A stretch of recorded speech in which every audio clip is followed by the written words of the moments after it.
विषय हिंदी, कक्षा 4, पाठ 9, पिचकारी, जिसके लेखक हैं सर दयाल सक्सेना। तो बच्चों, आज हम पाठ 9 पिचकारी, एक ये कविता है जो हम पढ़ेंगे तथा इसके बारे में जानकारी प्राप्त करेंगे। तो देखिए, हम शुरू करते हैं। अगर कहीं मिलती बंदूक, उसको मैं करता दो टूक, नली निकाल बना पिचकारी, रंग देता ये दुनिया सारी। तो बच्चों, इस पैराग्राफ से कवि ये कहना चाहते हैं, अगर मुझे कभी बंदूक मिलती तो मैं उसको 2 हिस्सों में बांट देता तथा उसकी पिचकारी बनाता और ये सारी दुनिया रंग देता। अब देखिए आगे, कोवा बगुला जैसा होता, बगुला होता मोर, लाल लाल हो जाते तोते, होते हरे चकोर। तो कवि इस पैराग्राफ से यह कहते हैं कि कौवा बगुले जैसा लगता और बगुला हो जाता मोर, लाल लाल होता तोता, होते हरे चकोर। और चकोर कैसे हो जाते? हरे रंग के, मतलब सभी के रंग बदल देते। अब देखिए, बतख नीली नीली होती, पीले पीले होते बाज, एक दूसरे का मैं फौरन रंग बदलता आज। मतलब क्या क्या कहा है कवि ने कि बतख होती नीली नीली, पीले पीले होते बाज, एक दूसरे का मैं फौरन रंग बदलता आज। मतलब सभी के रंग मैं आज बदल देता, सभी को अलग अलग बना देता। भेद भूलकर सारे पक्षी एक ताल में गाते, शत्रु भाव को दूर भगाकर नया रूप अपनाते। मतलब सभी पक्षी एक दूसरे से भेदभाव, शत्रु भाव दूर कर देते और एक नया नया रूप पाते। फिर जंगल के बीच खड़ा हो ऊंचे स्वर में गाता, जनगण मनगण अधिनायक जय है, भारत भाग्य विधाता। तो कवि बोलते, फिर मैं सभी को रंग कर अलग अलग रंग में जंगल के बीच में खड़ा होकर जनगण मनगण अधिनायक जय है, भारत भाग्य विधाता गाता। तो यहाँ हमारी ये छोटी सी कविता थी जो हमने पढ़ी और इसको थोड़ा समझा कि कवि सभी पक्षियों को अलग अलग रंग में रंगना चाहते हैं तथा पूरी दुनिया भी अलग अलग रंग में रंगना चाहते हैं। अब हम बच्चों इसके प्रश्न उत्तर देखेंगे। तो प्रश्न 1, निम्नलिखित प्रश्नों के उत्तर के लिए दिए गए विकल्पों में से उचित विकल्प चुनकर उसका कर्म अक्षर में लिखिए। पहला, बंदूक के टुकड़े करके कवि पिचकारी बनाकर क्या कर देता? तो उसका आंसर आएगा अ, पूरी दुनिया रंग देता। तो बच्चों ये आंसर अ आएगा, क नहीं, पूरी दुनिया रंग देता। दूसरा, कवि कोए को रंगकर किसके जैसा बना देता? तो बगुले जैसा। प्रश्न 3, कवि बगुले को किसके जैसा बनाना चाहते हैं? तो आंसर आएगा मोर जैसा। चौथा प्रश्न, कवि तोते को किस रंग के बनाना चाहते हैं? तो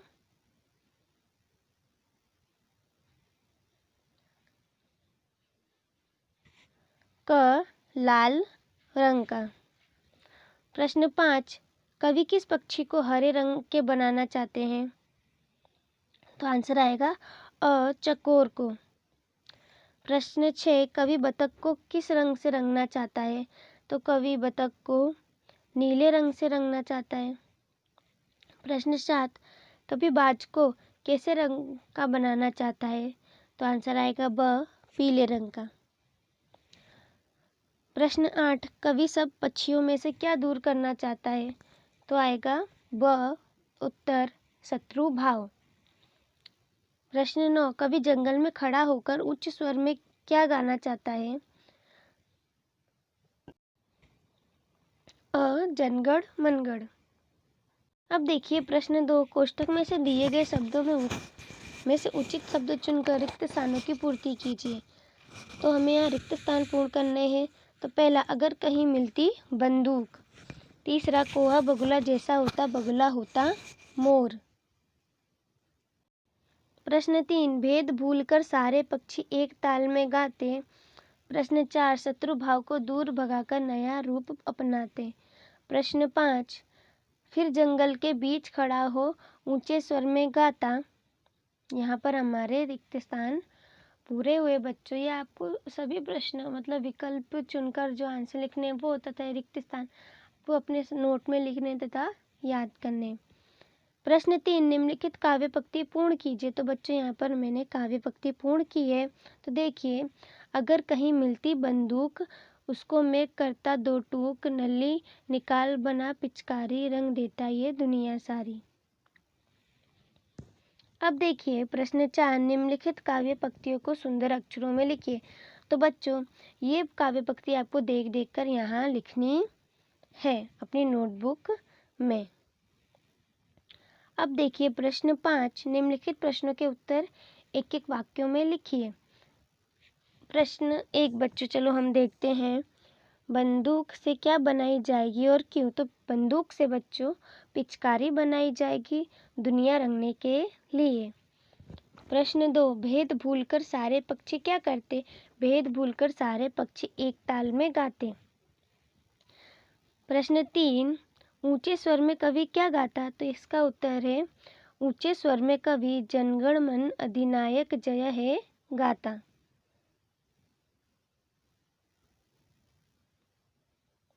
प्रश्न 4, कवि कोए और बगुले को किस रंग में रंगना चाहते हैं? तो कवि कोए को बगुले जैसा तथा बगुले को मोर जैसा रंगना चाहते हैं। अब पर बच्चों हमारे एक एक वाक्यों में जो उत्तर हैं वो समाप्त होते हैं। अब हम आगे देखेंगे। अब देखिए प्रश्न 6, उचित जोड़िए मिलाइए। तो देखो, कौआ क्या होता है? काला, बगुला सफ़ेद, तोता हरा, मोर नीला। तो मतलब कौन सा पक्षी किस रंग का होता है वो हमें यहाँ लिखना था। यहाँ जो हमें विकल्प दिए गए थे उनमें से चुनकर। अब आगे देखिए प्रश्न 7, निम्नलिखित प्रश्नों के पर्यायवाची शब्द लिखिए। तो बच्चों कौवे का पर्यायवाची शब्द होता है काक। प्रश्न 2, तोता का पर्यायवाची होता है सूख। प्रश्न 3, दुनिया का पर्यायवाची होता है संसार। प्रश्न 4, फौरन का पर्यायवाची होता है तुरंत। प्रश्न 5, पक्षी का पर्यायवाची शब्द चकोर। प्रश्न 6, भाग्य का पर्यायवाची किस्मत। प्रश्न 7, जंगल का पर्यायवाची वन। प्रश्न 8, जन्म का पर्यायवाची लोग। प्रश्न 9, जय का पर्यायवाची विजय। अब हम देखेंगे यहाँ पर हमारे समानार्थी शब्द अर्थात पर्यायवाची शब्द समाप्त हुए। आगे हम देखेंगे प्रश्न 8, निम्नलिखित शब्दों के विलोम शब्द लिखिए। तो पहला, आज का विलोम शब्द कल। प्रश्न 2, शत्रु का विलोम शब्द मित्र। प्रश्न 3, नया का विलोम शब्द पुराना। प्रश्न 4, ऊंचा का विलोम शब्द नीचा। प्रश्न 5, जय का विलोम शब्द पराजय। प्रश्न 6, वहाँ का विलोम शब्द यह। प्रश्न 7, एक का विलोम शब्द अनेक। प्रश्न 8, प्रेम का विलोम शब्द नफरत। प्रश्न 9, गाना का विलोम शब्द सुनना। प्रश्न 10, दूर का विलोम शब्द पास। तो यहाँ हमारे विलोम शब्द भी समाप्त हुए।